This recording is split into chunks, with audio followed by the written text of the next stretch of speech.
Ndakurwara last padereka pane 3 months.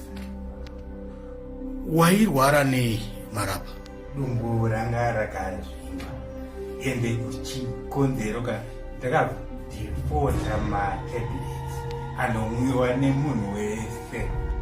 Mhuri yeZimbabwe iri pakuchema Charles Mapalume uyo aizikanwa nezita rekuti Maraba. Ndinokumbirawo mungonyora mucomment section kuti rest in peace Maraba. Ladies and gentlemen, kusangana kwatikuita zvakare pachannel ino, channel yeZim Witness TV yandinodzoka namaupdates akasiyana-siyana. Uye ndinoti kana kari kekutanga kusvika pano ndinokumbirawo kuti ungobaya button rekusubscribe, then turn on the notification bell kuitira kuti usarasikirwe neevery update yandinodzoka nayo pano nguva nenguva.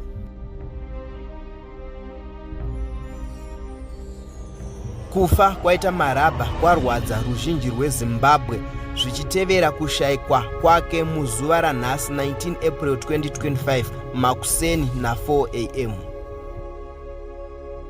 Maraba anga ava nenguva yakati rebei achirwara, apo akatanga kurwara muna 2023 mushure mekunge adifauta mapiritsi.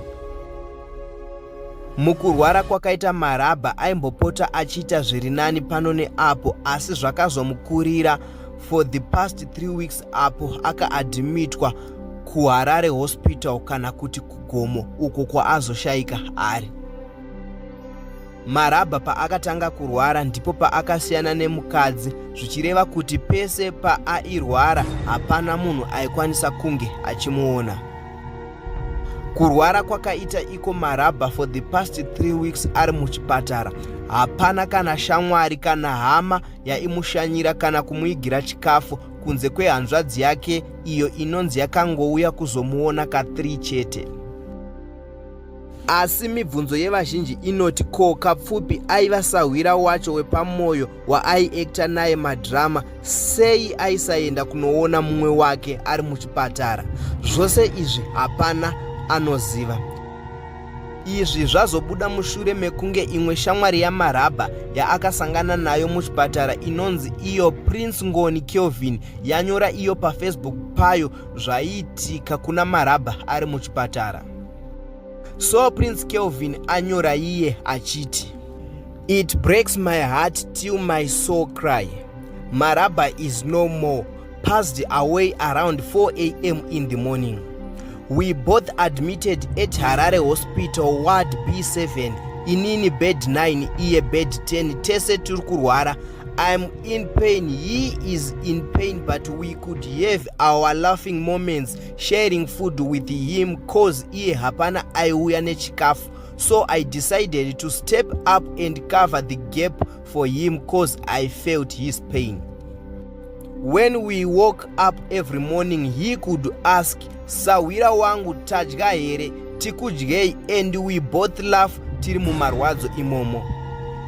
Kana nguva yevisit yasvika anobvunza Sawira hama dzedu dzauya here, ini ndopindura in pain, Sawira wangu dzauya asi uri kuonekwa nehama dzangu ndidzo dzauya nekuti dzake panenge pasina auya.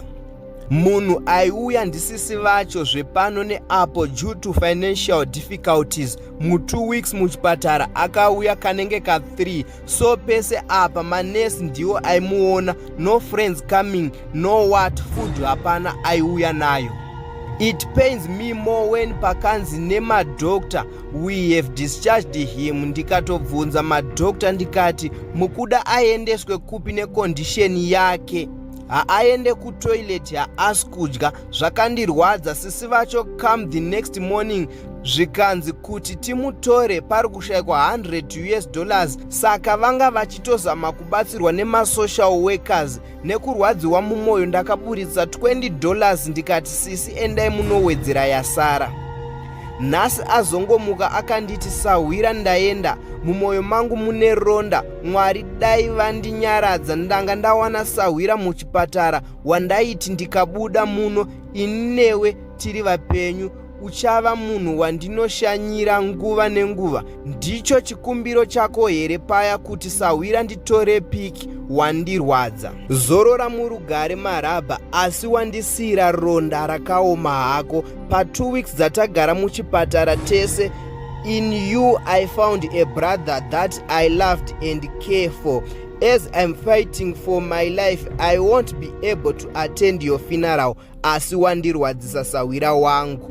So ladies and gentlemen, ndokunyora kwaitwa iko na Prince Ngoni Kelvin achinyorera Sawira wake Marabha uyo ashayika waanga ane 2 weeks vachiwirirana vari muchipatara. So ladies and gentlemen, ndokumbira kuti tisangane mu comment section muchitudzawo zvamunofunga pamusoro penyaya iyi. Ndakurwara last paderka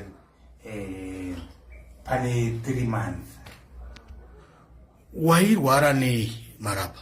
Dumbu ranga rakazvimba ende chikonzero ndakadhifota matablets anomwiwa nemunhu wese. Waiti kuzvimba kwedumbuka chikonzero ndechekuti ndakadhifota baipastra problem iyoyo dai pasina honzero. Amai takasiyana kare. Infecting pakatanga urwere ndo pakandisiya mudzimai atane 5 years. Norwadziwa stereki. Wakurarama upenyu hweuchumburumi wakanga wakaroora? Ndakaurarama upenyu bachura. Pfumba inewo yaitonetsa. Madhezi acho iwayo pfuma inetsa kuwa. Zvaifungika zvazvo, but pamuromo paidawo kudya. Pada kudya mafaro aidiwa, kunyanyira mafaro ndokandipedza. Infectika munin'a wangu Itai ndo aindibatsira kazvo zvakanyanya. Ndaikurudzira kuti dai wapesa imba yangu. Une shungu dzokuda imba yako yapedzawo kuvakwa? Yapedzawo kuvakwa. Ndiwe mukuru here mumbamenyi? Pane mukuru. Muri vangani mumbamenyi? 5. Akudya angudi kwanire kuti